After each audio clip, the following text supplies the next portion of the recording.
Wow, day 29 already. I can't believe we're almost at the end of this deep dive. It's flown by, hasn't it? It really has. Remember way back at the beginning when we were getting into the weeds with all those psychedelic molecules, those receptors, all that? It feels like a lifetime ago. And look at us now. We're about to jump into the future of this whole field. All the exciting developments, all the, well, let's face it, controversies too. The controversies are inevitable, I think. Anytime you have something this powerful, this transformative, there are going to be questions, debates, disagreements even. Exactly. And that's what we're here to explore today. You know, in preparing for our conversation, I was particularly struck by those sources that talked about personalized medicine.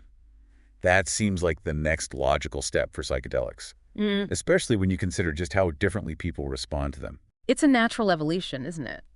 As we learn more about the intricacies of these compounds, how they interact with our unique biology or individual experiences, the sources you shared highlighted two really interesting approaches in that direction: whole plant reconstruction and then polypharmacy. Whole plant reconstruction.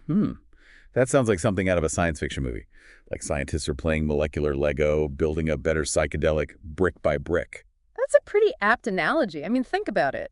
Instead of using a whole plant extract, which, let's face it, can be pretty variable in terms of potency and what's actually in it, researchers are isolating specific compounds. So taking the plant apart and putting it back together in a very controlled way. But why go through all that trouble? Control is the key word here, and consistency. When you're working with isolated compounds, you can fine-tune the dosage and potentially, and this is a big one, minimize any unwanted side effects. Imagine a chef, right, meticulously selecting each ingredient to create a perfectly balanced dish, instead of just tossing everything in the pot and hoping for the best. I like that analogy. Makes a lot of sense. But what about the entourage effect? Doesn't that theory suggest that the whole is greater than the sum of its parts? Ah, yes, the entourage effect. That's a hot topic of debate, especially when it comes to cannabis. Some people argue that isolating THC or CBD misses the therapeutic synergy of all those other cannabinoids and terpenes working together. Like comparing a solo violin to a full orchestra. Both beautiful, but very different experiences. A perfect analogy. And this isn't just a cannabis debate either. We see it with magic mushrooms, too.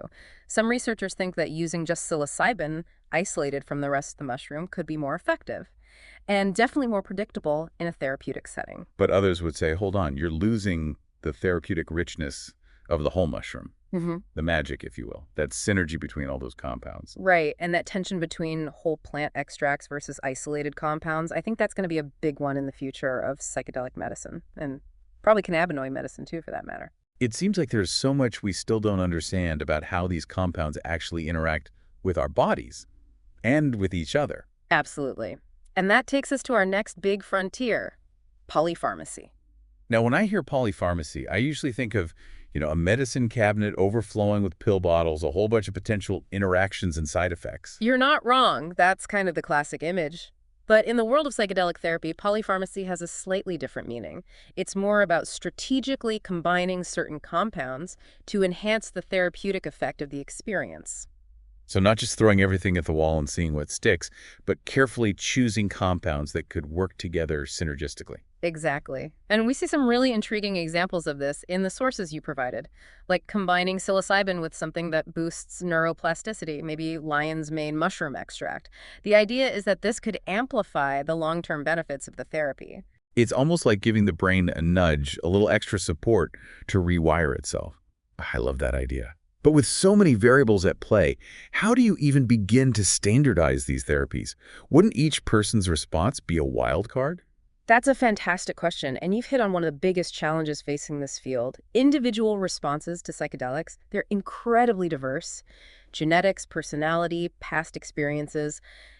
Even something as subtle as RNA editing can influence how our bodies interact with these compounds. RNA editing. Wow, that's getting into the nitty-gritty. It is, and it just goes to show how complex this whole system is. But imagine a future where, I don't know, a simple genetic test could help determine the ideal psychedelic or the optimal dose for a particular individual. Like personalized psychedelic therapy? That would be amazing. It's not science fiction anymore. We're already seeing pharmacogenetics being used to personalize conventional treatments. It's only a matter of time before it becomes a standard part of psychedelic medicine. That's really exciting.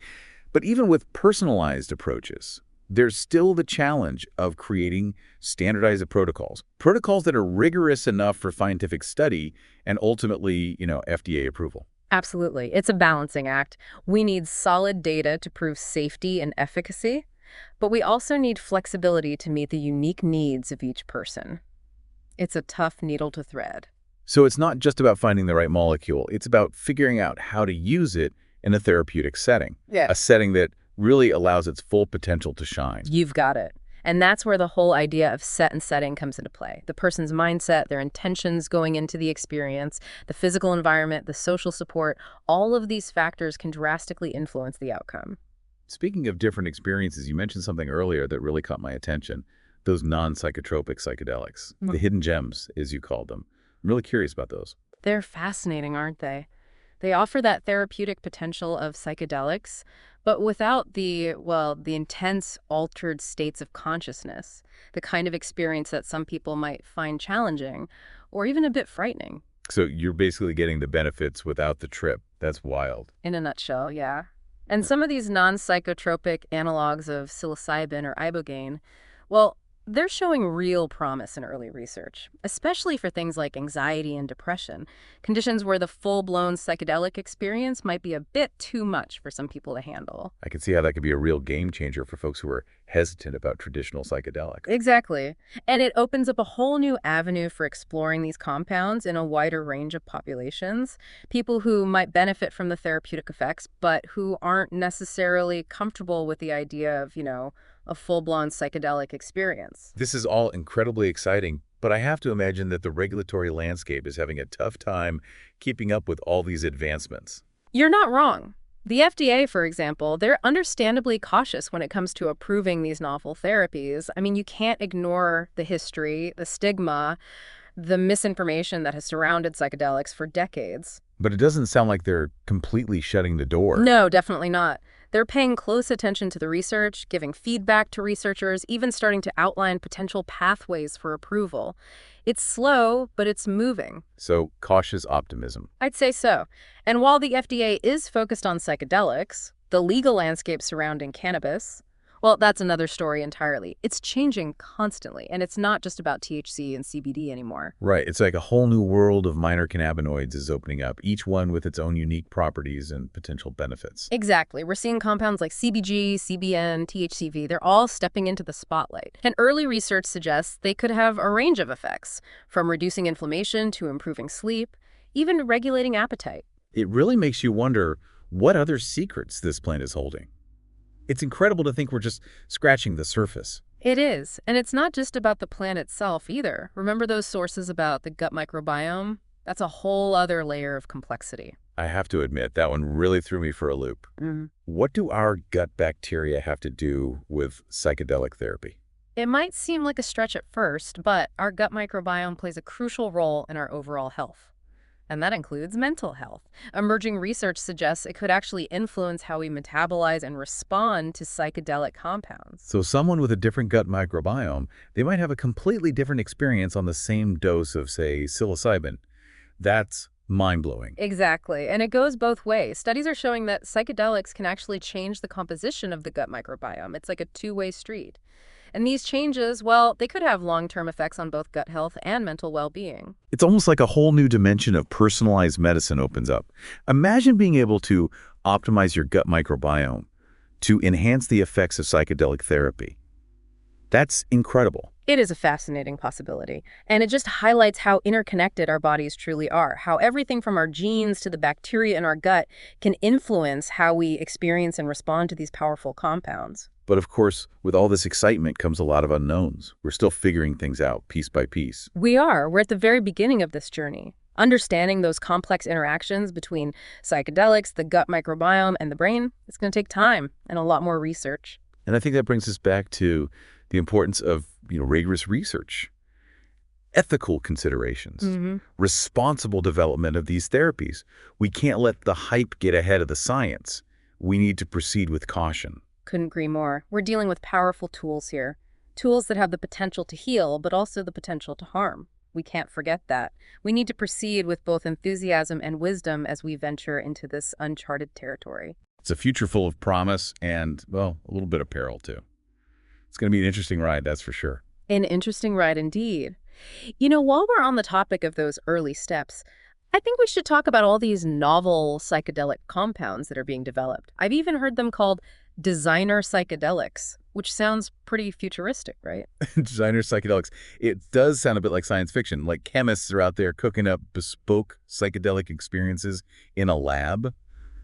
Is that really what's happening? It's not as far off as you might think. Researchers are definitely exploring ways to, let's say, fine-tune existing psychedelic molecules. They're tinkering with their chemical structures to create compounds with very specific effects. So could they theoretically engineer a psychedelic that's faster acting? Or one that maybe targets a specific brain region with more precision? Exactly. Imagine a psychedelic designed to minimize the risk of those challenging psychological experiences some people have. Or one that specifically enhances neuroplasticity, but without all those intense visual hallucinations. That would be amazing. But hold on, how do they even begin to predict the effects of a completely new molecule? It seems like a shot in the dark. It's a complex process for sure. It involves advanced computer modeling, in vitro testing, and a deep understanding of structure-activity relationships. So they're essentially creating virtual versions of these molecules and simulating their interactions with receptors before even trying to synthesize them in the lab. That's wild. Exactly. And this is where artificial intelligence is really starting to make a difference. AI algorithms can analyze huge amounts of data, everything from chemical structures to biological activity, to help identify the most promising candidates for research. Wow, it's like having a digital chemist on the team, capable of sifting through millions of possibilities to find the ones with the greatest potential.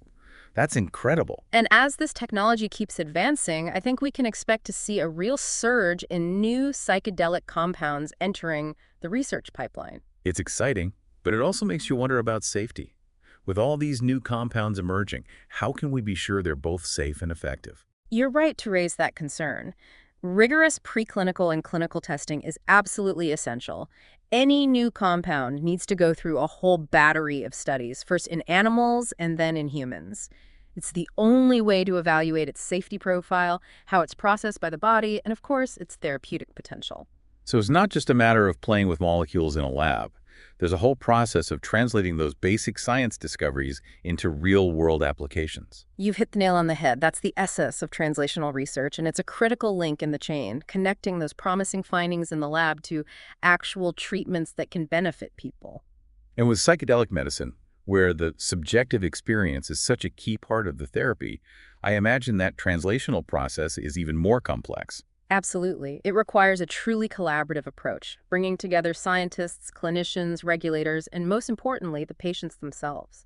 It's the only way to ensure that these therapies are developed responsibly and effectively. Speaking of responsibility, one thing that often comes up in discussions about psychedelics is the potential for misuse or even harm. As these therapies become more widely available, how do we address that concern? It's a valid concern and one we can't afford to ignore. We have to learn from the past.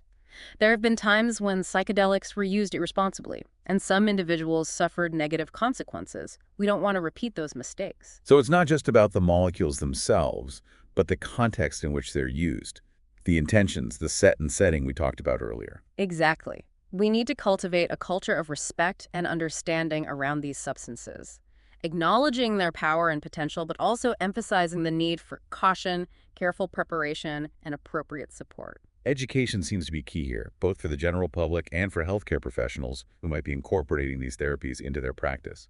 I couldn't agree more. We need to move past the stigma and misinformation that has clouded psychedelics for so long. We need to encourage open and honest conversations about both the risks and the benefits. It's the only way to demystify these substances and use them safely and effectively. So far, we've been focusing on the therapeutic applications of psychedelics. But some of the sources I shared also talked about their potential to enhance creativity, problem-solving, and even spiritual growth. Absolutely.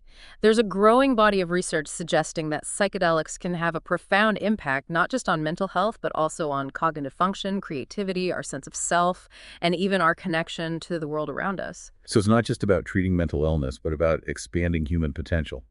exploring the full range of what it means to be human. Precisely. Studies have shown that psychedelics can boost divergent thinking, which is that ability to come up with new ideas. And they can also help us break free from rigid thinking patterns, those mental ruts we all get stuck in from time to time. It's like shaking up that snow globe of your mind, right? Seeing what new patterns emerge. That could be incredibly valuable in so many fields.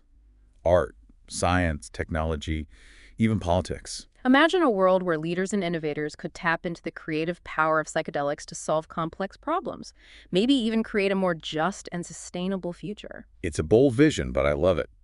Of course, any application of psychedelics in these contexts would need to be approached carefully and ethically, with safety as a top priority. Absolutely. We need to proceed thoughtfully with both enthusiasm and caution, ensuring that these powerful tools are used responsibly and for the greater good.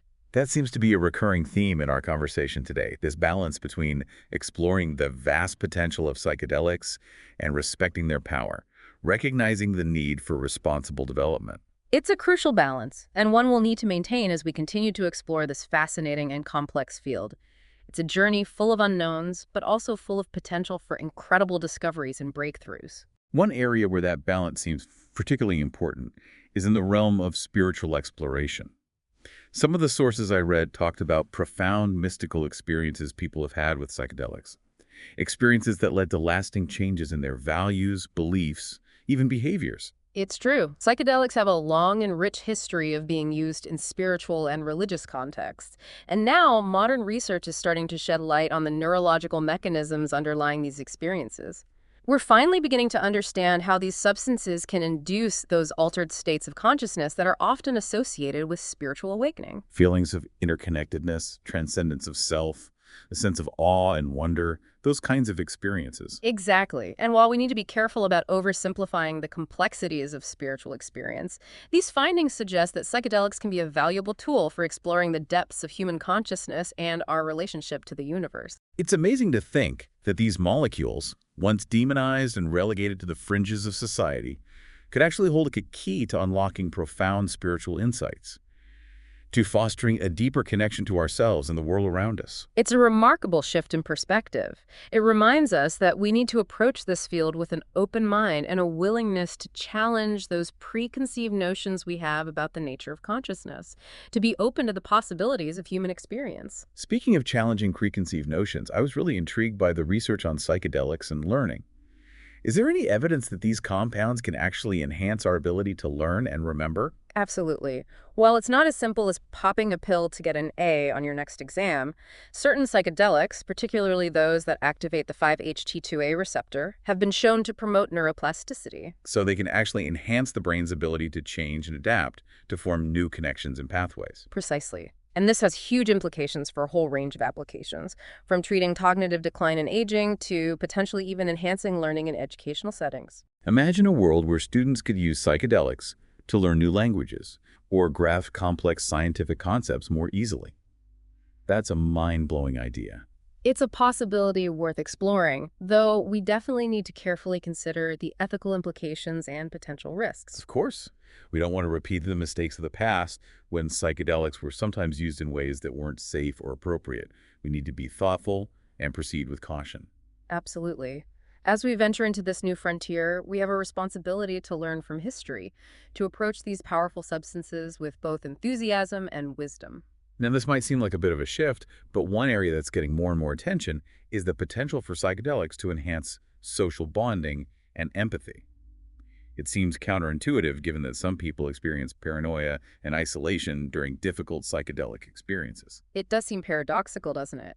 But research actually suggests that certain psychedelics, especially MDMA, can increase feelings of connection, trust, and compassion. I remember reading about how MDMA promotes the release of oxytocin, often called the cuddle hormone, plays a big role in social bonding and attachment. Exactly. And that's why some researchers are exploring the potential of MDMA-assisted therapy for treating conditions like social anxiety and PTSD, conditions that often involve difficulties with relationships and emotional regulation. So maybe we could use these substances to help people heal from trauma, build stronger relationships, maybe even bridge divides between groups in conflict.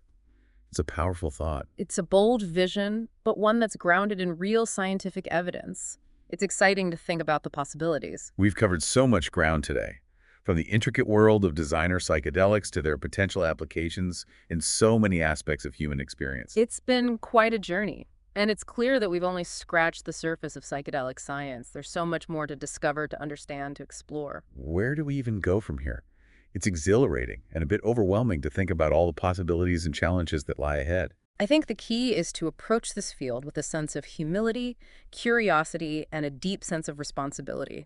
To be willing to learn from the past, to question our assumptions, to engage in open and honest conversations about both the potential benefits and the risks of these powerful tools. It sounds like a wise approach. And before we wrap up, I'm curious to hear your thoughts on one last thing. Yeah. The tension between the growing popularity of psychedelics and the potential for them to, I don't know, lose their therapeutic value or even become commodified. It's something that comes up a lot in these discussions. It's a valid concern. It's happened with other substances. We've seen recreational use overshadow the medical potential, leading to all sorts of unintended consequences. Like the opioid crisis. Painkillers that were meant to alleviate suffering ended up causing widespread addiction and harm. Exactly. We need to be mindful of those precedents and ensure that psychedelics are integrated into society in a way that prioritizes their therapeutic potential and minimizes the risk of harm. It's about finding that right balance. So it's not just about making these therapies accessible. It's about creating a context in which they can be used safely, effectively, and ethically. Precisely. It's about fostering a culture of respect and understanding. A culture where these substances are appreciated for their power and potential, but also used with wisdom and careful consideration. That sounds like a pretty tall order. Yeah. How do we even begin to create that kind of cultural shift? It's definitely a complex challenge, but I think it starts with education, open dialogue, and a willingness to learn from both the successes and the mistakes of the past. It's about engaging in these difficult conversations, even when they're uncomfortable. So it's a journey, not a destination. Exactly. It's a journey that will require us to be bold and humble, curious and cautious, innovative and responsible. It's a delicate balance, but one that we need to strive for if we want to harness the transformative power of psychedelics for the betterment of humanity. You know, it's just incredible to think about how much we've learned about psychedelics in such a short time.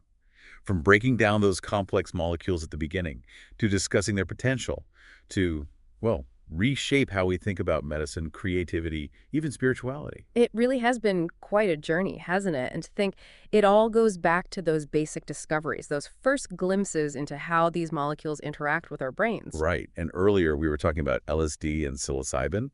Both activate that 5-HT2A receptor, but the experiences they produce are so different.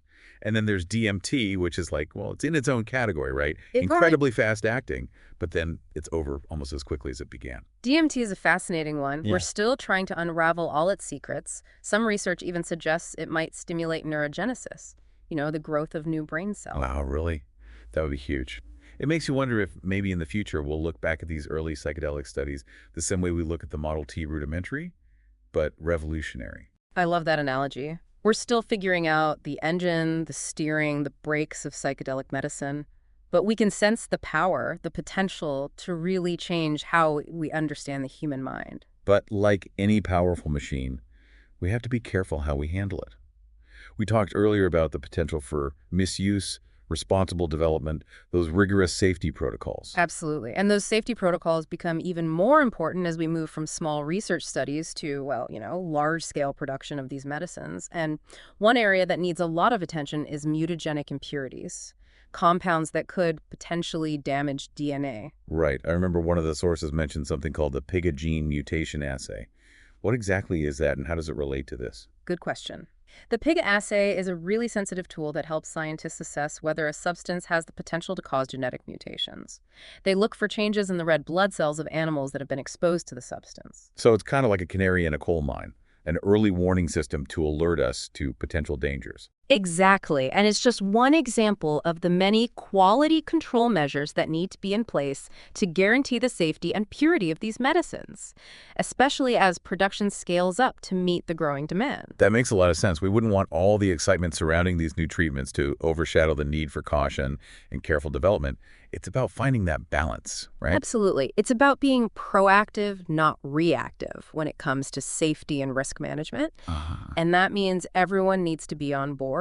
the chemists, toxicologists, regulatory agencies, and of course, the researchers. A truly collaborative effort, with everyone committed to doing this the right way, with patient well-being at the forefront. Exactly. And that commitment goes beyond just the purity of the compounds themselves. We need to think about appropriate dosing, potential long-term effects, and the need for ongoing support for patients receiving these therapies. We were talking earlier about the concept of acceptable daily intake for some of these compounds. I'd love to hear a little more about that. Sure, acceptable daily intake, or ADI, is basically a measure of how much of a substance can be safely consumed every day over a lifetime without any significant risk to health.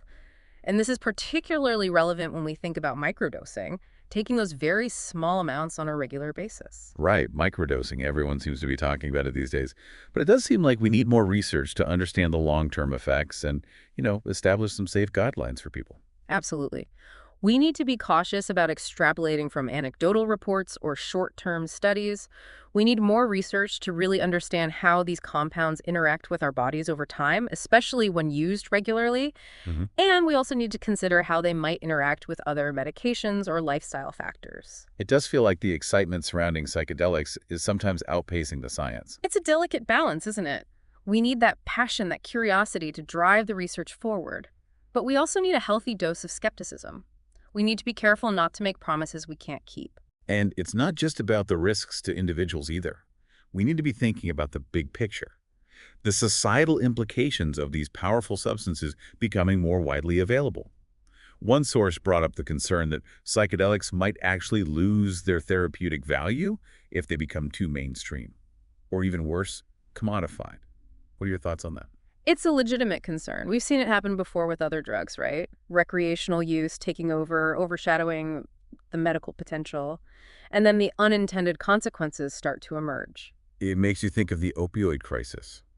Those painkillers were initially meant to help people manage pain, but then, well, we all know what happened, a public health crisis. Exactly. So we have to learn from those mistakes and be really intentional about how psychedelics are integrated into society. We need to make sure their therapeutic potential remains front and center. So it's not just about making these therapies available, it's about creating the right context for their use, Yeah. making sure it's safe, effective, ethical. You got it. It's about building a culture of respect and understanding, where these substances are seen for what they are.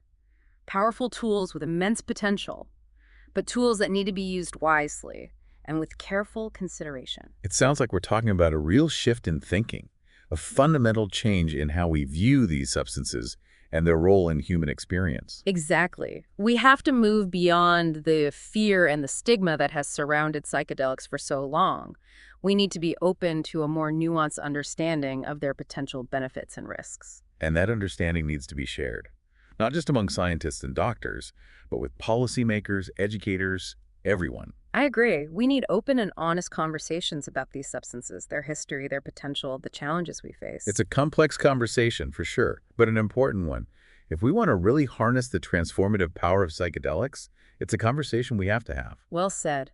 It's about recognizing the potential for healing and growth, but also acknowledging the need for responsibility and careful consideration. Well, I think we've covered a lot of ground today, from the molecular level all the way up to those big picture societal questions.